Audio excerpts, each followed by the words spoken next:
Nature around us -13 की अगली कड़ी लेके हाजिर है जगतार सिंह कपूरी, ज़िला यमुनानगर, हरियाणा।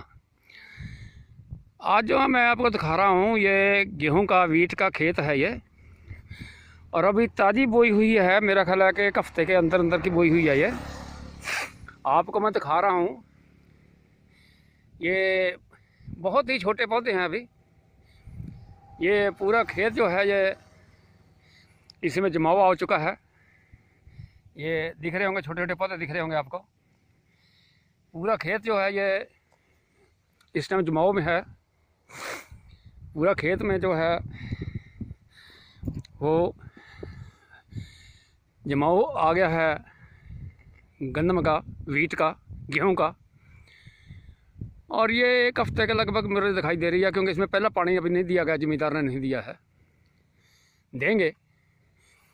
ऐसे ही अभी और भी वीडियो हम डालेंगे। ये तो बहुत अभी नया है, नया बीज बोया गया है, हफ्ते का है। इससे बाद कितनी बड़ी होती है वो बताएंगे। फिर उसके बाद भी वीडियो डालते रहेंगे जब तक इसकी कटाई हो के अनाज नहीं होता, इसमें दिखाते रहेंगे आपको।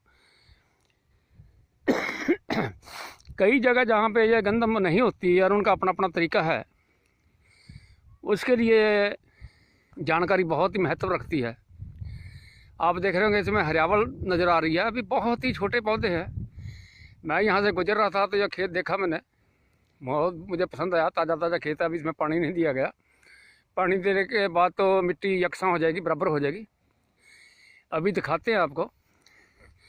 ये जो है ये हरियावल नज़र आ रही होगी आपको, हरियावल है। इसके बाद जो है यहाँ से और दिखाते हैं आपको। ये लगभग 1 महीने के लगभग जो है ये खेत एक और है गंदम का। ये लगभग 1-1.5 महीने की बुझाई की हुई है। ये पौधे ज़रा बड़े हैं। ये मेरे पास जलदार बलदेव सिंह जी कपूरी वाले खड़े हैं, इनसे पूछते हैं।